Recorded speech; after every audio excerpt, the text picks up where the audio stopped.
Well, not all of it. Basically. And I'm seeing people at the studio just doing incredible stuff with hand building. Tomorrow night we're having this. That's all right. What are we doing here? We're wedging clay just to make it consistent. Okay, so I'm going to make this into a slab, and I'm going to throw it in the direction I want it to stretch. So if I want it to be long and narrow, I just keep throwing that out in that direction and keep squaring it up. I want it to be a little bit wider.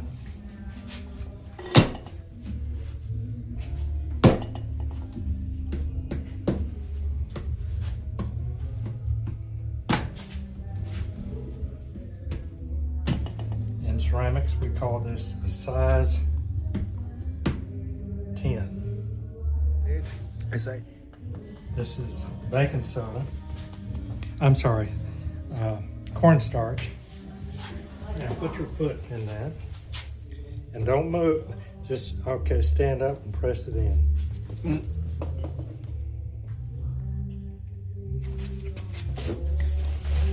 My full weight? And full weight.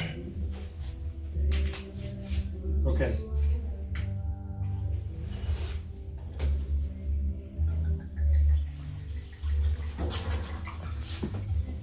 All right, so now I can reproduce that on another piece of clay, but I have to let that stiffen up. But to show you how that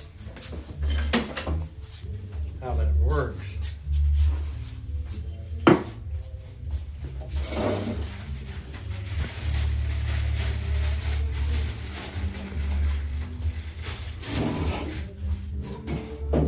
I can. Now this is made with a little 3-inch, 4-inch long piece of cable, aluminum cable, like guy wire for telephone poles. I found it laying on the street, and I just rolled it over the clay. So that's impressed into the clay, just like your shoe made that impression. So after this is dried, I'll bisque fire it. Bisque firing just means it's fired without a glaze, so it's more durable, but still very absorbent. So now, let's assume this is the footprint. So now I can push that in there.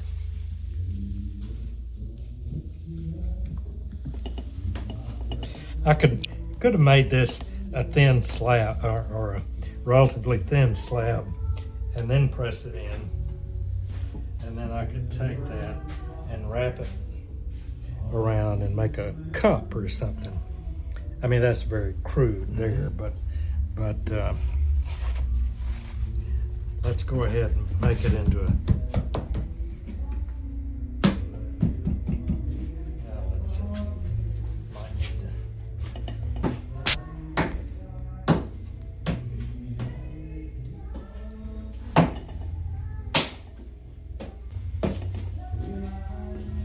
I want to make it as much of a rectangle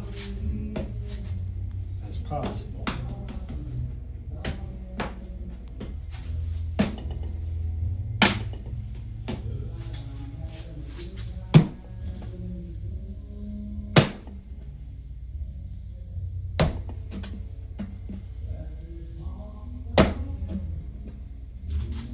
I'm trying to simulate more how I might make something. So then I could cut this.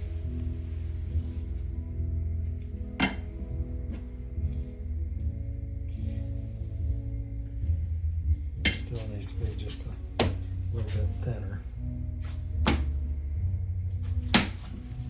The only reason for making this thinner is so it becomes more practical.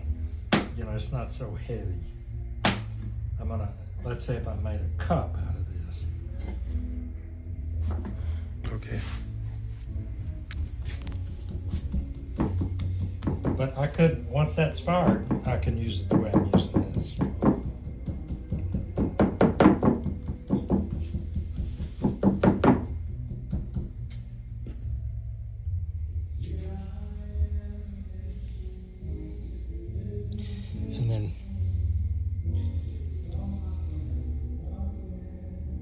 Now I'm being very sloppy here, but you can tell that I want to cut that at a 45-degree angle, take away this piece, and take away that piece.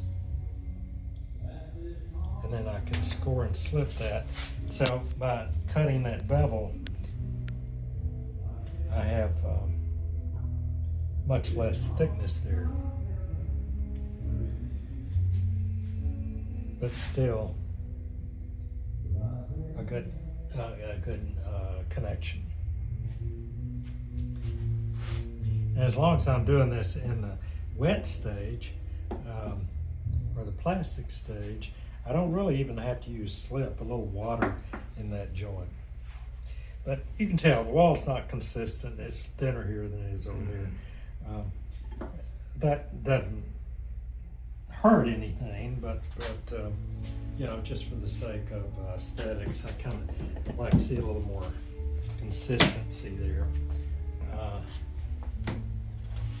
This is how that's made. It's just a thin slab. Now I did the carving of a bird. This happens to be a pelican. I made the carving and then I pressed the clay on my carving, so I ended up with that negative. So then I could, let's see if I wanted to start over here. You just add that. Okay, I see.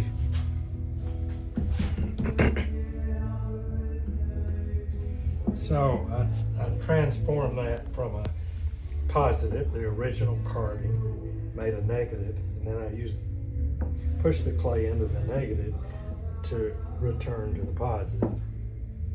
So actually that texture and that image work pretty well together. You know, that could be read as landscape. I guess if I turn it the other direction and these grooves were vertical, maybe it would read as weeds or something like that. So, and that's all clay. This could be made with plaster, but it's much more convenient since plaster is a contaminant in the clay studio. It gets in the clay and then it pops out later. And so you really got to be careful about clay in the studio.